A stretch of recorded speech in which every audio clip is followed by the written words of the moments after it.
تم میں سے جو شخص بھی محمد بن عبداللہ کو گرفتار کر کے لے آئے گا اسے انعام کے طور پر 100 سرخ اونٹ دیے جائیں گے۔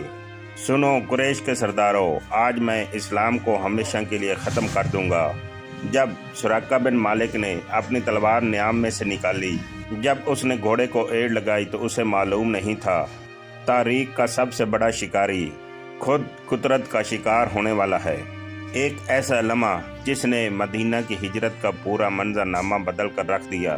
مکہ کے سرداروں نے اعلان کر رکھا تھا کہ جو اسے گرفتار کر کے لائے گا اسے 100 سرخ اونٹ دیے جائیں گے۔ انہوں نے اعلان کیا ہوا تھا کہ جو نبی پاک صلی اللہ علیہ وسلم کو نعوذ باللہ گرفتار کر کے لائے گا اسے 100 سرخ اونٹ انعام میں دیے جائیں گے۔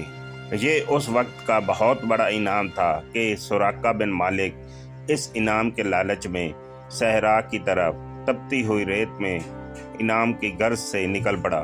وہ آپ صلی اللہ علیہ وسلم کے پاس پہنچا ہی تھا تو ایک خوفناک معجزہ ہوا۔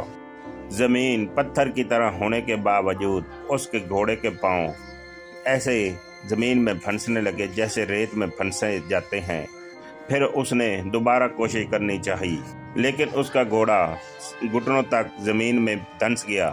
اس پر خوف طاری ہو گیا اور سراقہ کا سانس رکنے لگا۔ ہولناک منظر نے سراقہ کا غرور مٹی میں ملا دیا۔ اس نے کہا، اے اللہ کے رسول، مجھے معاف کر دو، مجھ سے بہت بڑی غلطی ہو گئی۔ اور اس کا دل گواہی دینے لگا، یہ جادو نہیں بلکہ اللہ تعالیٰ کی غیبی طاقت ہے۔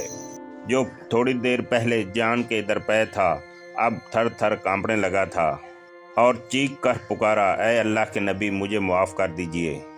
آپ صلی اللہ علیہ وآلہ وسلم نے اسے معاف کر دیا۔ جو آپ کا شکار کرنے کے لیے آیا تھا اب آپ صلی اللہ علیہ وسلم کا محافظ بن کر لوٹ رہا تھا۔ آپ صلی اللہ علیہ وآلہ وسلم نے ایک ایسی پیش گوئی کی جس نے تاریخ کو حیران کر دیا۔ آپ صلی اللہ علیہ وآلہ وسلم نے فرمایا، سراقہ، آپ کا کیا حال ہوگا جب ایران کے عظیم بادشاہ کے سونے کے کنگن پہنو گے؟ پھر دنیا نے دیکھا کہ وہ سالوں بعد ایمان لانے کے بعد فاتح بن کر شاہی کنگن پہنے کھڑا تھا۔